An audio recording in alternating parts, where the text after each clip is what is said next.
हिंदी प्रिय मित्रों, मैं उपदीप कौर आज फिर आप लोगों के सामने साहित्य खोज चैनल के माध्यम से मास्टर कैडर पंजाब का 2016 का पेपर लेकर उपस्थित हूँ, जिसको मैंने सॉल्व करने का प्रयास किया है। अपने एक मित्र और बंधु के सलाह पर ही मैंने इसको सॉल्व करके आप लोगों के सामने प्रस्तुत किया है। तो ज़्यादा समय को बर्बाद ना करते हुए प्रश्न नंबर 1 की तरफ चलते हैं। 2016 में पंजाब में आया हुआ यह टीजीटी का पेपर है, तो इसको देखते हैं। मित्र बनकर धोखा देना मुहावरे का अर्थ क्या है? पेट में दाढ़ी होना पहला विकल्प है, दूसरा विकल्प है छाती पर मूंग दलना, तीसरा विकल्प है औंखली में सिर देना और चौथा विकल्प है आस्तीन का सांप होना। हाँ, तो जल्दी से बताइए इसका उत्तर क्या है? मित्र बनकर धोखा देना, इसका सही उत्तर है आस्तीन का सांप होना। प्रश्न नंबर 2 की तरफ देखिए। गिरगिट की तरह रंग बदलना मुहावरे का क्या अर्थ है? बुरी तरह नष्ट होना पहला विकल्प, दूसरा अनुभवी होना, तीसरा तेज होना, चौथा है सिद्धांतहीन होना। तो इसका सही उत्तर है विकल्प डी, सिद्धांतहीन होना। प्रश्न नंबर 3। कपटी मित्र के लिए निम्नलिखित में से कौन सा मुहावरा सही है? पहला है चिकना घड़ा, दूसरा बगुला भगत, तीसरा सफ़ेद हाथी, चौथा भाड़े का टट्टू। तो इसका जो सही विकल्प है बगुला भगत। बगुला भगत व्यक्ति जो होता है उसके दिल में कुछ और होता है और ऊपर से कुछ और दिखाने के लिए दिखाता कुछ और है, इसलिए उसको कपटी व्यक्ति कहा जा सकता है। प्रश्न नंबर 4। दुविधा में दोनों गए माया मिली ने खाली स्थान, लोकोक्ति के खाली स्थान में क्या आएगा? दाम, काम, राम, शाम। दुविधा में दोनों गए माया मिली ने राम, यहाँ पर राम विकल्प आएगा, तीसरा विकल्प राम। प्रश्न नंबर 4। हथेली पर नहीं जमती लोकोक्ति के खाली स्थान में क्या आएगा? तो इसका जो सही उत्तर है सरसों, विकल्प नंबर 2। मैं सीधा आपको उत्तर बता रही हूँ ताकि आपका ज़्यादा समय बर्बाद ना हो।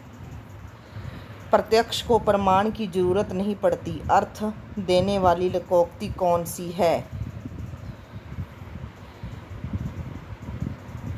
हीरे की कदर जोहरी जानता है, हाथ कंगन को आरसी क्या। इसका सही उत्तर है विकल्प नंबर 2 बी, हाथ कंगन को आरसी के, अर्थात प्रत्यक्ष को प्रमाण की जरूरत नहीं पड़ती। अधूरा ज्ञान रख प्रश्न नंबर 7। अधूरा ज्ञान रखने वाला अधिक दिखावा करता है के लिए कौन सी लोकोक्ति है? पहला विकल्प है अधजल गगरी छलकत जाए, अकल अकबड़िया भैंस, चोरी और सीना चोरी, खोदा पहाड़ निकली चुईया। तो इसका जो सही उत्तर है अधूरा ज्ञान रखने वाला व्यक्ति अधिक दिखावा करता है, विकल्प नंबर 1, अधजल गगरी छलकत जाए। प्रश्न नंबर 8। जहाँ उपमेय में उपमान से भिन्नता होते हुए भी संभावना व्यक्त की जाए वहाँ पर कौन सा अलंकार होता है? वहाँ पर उत्प्रेक्षा अलंकार होता है। उपमेय में उपमान से भिन्नता होते हुए भी संभावना व्यक्त करते हैं उत्प्रेक्षा अलंकार में। पत्रा ही तिथि पाइये वा घर के चहुपास, नित प्रति पुण्योई रहत आनन आपे उजास में कौन सा अलंकार है?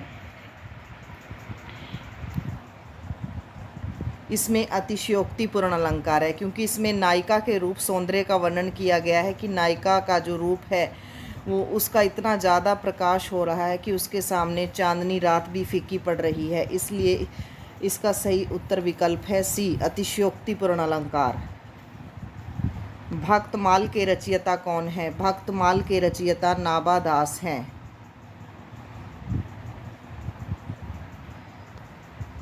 लोर कथा किस काव्य का दूसरा नाम है? ये तो सभी को पता है, लोर कथा चंदायन का दूसरा नाम है। आला खंड किस रासो ग्रंथ का मूल नाम है? ये भी सभी को पता है, परमाल रासों को आला खंड के नाम से भी जाना जाता है। सही उत्तर विकल्प सी है। मोक्ष का पर्यायवाची शब्द क्या है? केवल्य, कृषाणु, केहरि, करवाल। कृषाणु आग को कहते हैं, केहरि परमात्मा ईश्वर का विष्णु का पर्यायवाची शब्द करवाल कृपान को कहते हैं। मोक्ष का पर्यायवाची शब्द है विकल्प नंबर 1, केवल्य। मयंक का पर्यायवाची शब्द क्या है? मयूर, कुंजर, दिनकर। दिनकर सूर्य को कहते हैं, मयूर मोर को कहते हैं, कुंजर हाथी को कहते हैं। तो मयंक का पर्यायवाची शब्द है विकल्प डी चंद्रमा। पक्षी, दांत और ब्राह्मण के लिए अनेक अर्थ की ये जो पर्यायवाची शब्द है, मैंने अपने चैनल पर पर्यायवाची शब्द की जो वीडियो बनाई है वहाँ पर ये दिए हुए हैं, उसी में से ये पूछे गए हैं। अब तो आपको पता चल गया होगा कि मेरे द्वारा बनाए जाने वाले वीडियो और उनसे संबंधित जो मैटर है वो महत्वपूर्ण होता है। जो भी बताती हूँ मैं महत्वपूर्ण एग्जाम्पल को ही पेश करती हूँ। पक्षी, दांत और ब्राह्मण के लिए अनेकार्थक शब्द क्या है? ये भी हम अपने पर्यायवाची शब्दों में कर चुके हैं। द्विज, पक्षी को द्विज कहते हैं, ब्राह्मण को द्विज कहते हैं, दांत को द्विज कहते हैं। मेरे वाले पर्यायवाची शब्दों में आप इसको वहाँ पर पढ़ सकते हो। देवनागरी लिपि सुधार समिति में निम्नलिखित में से कौन संबंधित हैं? इसमें भोलानाथ तिवारी भी देवनागरी लिपि सुधार समिति से संबंधित थे। डॉक्टर धीरेन्द्र वर्मा भी देवनागरी लिपि सुधार समिति से संबंधित थे। आचार्य नरेंद्र देव ने भी देवनागरी लिपि सुधार समिति में सुधार करने के बाद 1947 में अपनी एक रिपोर्ट पेश की थी, परंतु मंगल देव शास्त्री देवनागरी लिपि सुधार समिति से संबंधित नहीं थे। निम्नलिखित में से किस शब्द की वर्तनी मानक नहीं है? मतलब सही वर्तनी बतानी है। अंत सही है, राज्य सही है, उच्छ्वास सही है, परंतु बंद सही नहीं है। सेकंड विकल्प। नागरी लिपि सुधार समिति के संयोजक कौन थे? काका कालेलकर। विकल्प डी। नागरी मतलब देवनागरी लिपि सुधार समिति के संयोजक थे काका कालेलकर। भारतेंदु भी नहीं थे, श्याम सुंदर दास भी नहीं थे, लाला श्रीनिवास दास भी नहीं थे। विकल्प नंबर 4 काका कालेलकर। नागरी, इस प्रश्न का उत्तर मुझे नहीं मिला है। अगर किसी भाई बंधु को पता हो तो कृपया मुझे सही उत्तर देने का आंसर करें, इसलिए हम इस प्रश्न को स्किप करते हैं। Question number 20। खड़ी पाई वाले व्यंजनों का संयुक्त रूप बनाया जाना चाहिए।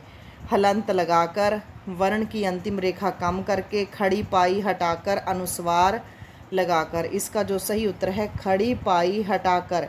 खड़ी पाई वाले व्यंजनों का संयुक्त रूप बनाने के लिए खड़ी पाई को हटाना पड़ता है। ऊपर वाले प्रश्न में से जो मेरी में भी जो संभावना के अनुसार आंसर हो सकता है वो आपको बता सकती हूँ। नागरी प्रचारणी सभा में श्री लाला श्रीनिवास दास के सुझाव और ए की 12 खड़ी को स्वीकार नहीं किया, ये गलत है। नागरी प्रचारणी सभा में लिपि सुधार की दिशा में कोई प्रयास नहीं किया, ये भी गलत है, क्योंकि प्रयास तो किया गया था। पहला विकल्प गलत है, दूसरा विकल्प गलत है मेरे अनुसार। नागरी प्रचारणी सभा ने ए की 12 खड़ी को सहर्ष स्वीकार कर लिया। नागरी प्रचारण सभा ने श्रीनिवास के सुझावों को सहर्ष स्वीकार कर लिया। मेरे हिसाब से इसका आंसर सी होना चाहिए। दी modern vernacular literature of Hindustan में वर्णित कवियों की संख्या 952 है। विकल्प 3। 84 वैष्णव की वार्ता का लेखक कौन है? आंसर विकल्प 2 गोकुलनाथ। हिंदी साहित्य का लोचनात्मक इतिहास नामक पुस्तक किसने लिखी है? हिंदी साहित्य का लोचनात्मक इतिहास नामक पुस्तक 1938 में डॉक्टर राम कुमार वर्मा ने लिखी थी। हिंदी साहित्य के इतिहास में काल विभाजन के लिए कितनी पद्धतियों का अवलंब मीन्स सहारा लिया गया है? हिंदी साहित्य के इतिहास में काल विभाजन के लिए 5 पद्धतियों का सहारा लिया गया, जिसमें पहली है वर्णनात्मक पद्धति। विधेयवादी पद्धति का प्रयोग रामचंद्र शुक्ल ने किया था। इसमें टोटल 5 पद्धतियों का सहारा लिया गया है। Answer B. जानने की इच्छा रखने वाले के लिए एक शब्द जिज्ञासु। जानने की इच्छा रखने वाले को जिज्ञासु कहते हैं। आषाढ़ का एक दिन नाटक 1958 में मोहन राकेश ने लिखा था। आषाढ़ का एक दिन नाटक 1958 में मोहन राकेश ने लिखा था और मोहन राकेश का जन्म 1926 में हुआ था, 25 या 26। शिशु की भाववाचक संज्ञा है शैशव। शिशु की भाववाचक संज्ञा शैशव है। वृद्ध की भाववाचक संज्ञा लगाने के लिए या तो पीछे ता लगता है कहीं पर, जैसे मम की भाववाचक संज्ञा ममता भी हो सकता है, ममतव भी हो सकता है, शैशव भी हो सकता था, शैशव तब भी हो सकता था। वृद्ध की भाववाचक संज्ञा वृद्धता है। भाववाचक संज्ञाएं बनाने के लिए तय और कई जगह पर तय और वै लगता है। मम से जैसे ममतव, कई जगह पर ता लगता है। ममता, कई जगह पर जैसे वृद्धता में भी ता लगा है। समुंदर की आग, समुंदर की आग का के लिए एक शब्द बड़वा नल, समुंदर की आग को बड़वा नल कहेंगे। और जंगल की आग को दावा नल कहेंगे। जंगल की आग को दावा नल, मतलब जो जंगल में सारे वृक्ष सूखे होते हैं। इसकी ट्रिक देखिए, जंगल की आग जल्दी जल्दी दूर दूर तक फैल जाती है, इसलिए हम जंगल की आग को दावा नल कहते हैं। समुंदर की आग को बड़वा नल कहेंगे। मतलब ट्रिक बनाओ कि समुंदर की आग क्या है, बड़ी है। समुंदर की आग बड़ी है, इसलिए बड़वा नल। और जंगल की आग दूर दूर तक फैल जाती है, इसलिए दावा नल। इतिहास का विशेषण क्या होगा? इतिहास का विशेषण है ऐतिहासिक। इतिहास जमा में इक प्रत्यय लगने से बना ऐतिहासिक। ऐतिहासिक में स के आगे ये छोटी की मात्रा लगी हुई है। इतिहास प्लस इक से बना है ऐतिहासिक। ऋषि का विशेषण क्या है? औपास्य, आदृत, औरस, आर्ष। ऋषि का विशेषण है आर्ष। प्रयोग की दृष्टि से वाक्य के 8 भेद हैं, लेकिन यहाँ ऑप्शन में नहीं दिया गया। संज्ञा, सर्वनाम, क्रिया, विशेषण, समुच्चय बोधक, विस्मयादि बोधक, संबंध वाचक, ये सभी के प्रयोग की दृष्टि से जो है इसके शब्द के 8 प्रकार होते हैं। यहाँ पर ऑप्शन गलत दिया हुआ है। आयोग ने जो भी इन चारों में से आंसर दिया होगा उसी के नंबर मिले होंगे बच्चों को, लेकिन इसका आंसर है प्रयोग की दृष्टि से शब्द के 8 भेद है। संज्ञा, सर्वनाम, क्रिया, विशेषण, समुच्चय बोधक, विस्मयादि बोधक। विसर्ग का उच्चारण हमेशा है की तरह होता है। विसर्ग का ये चिन्ह होता है, इसका उच्चारण है की तरह होता है हमेशा।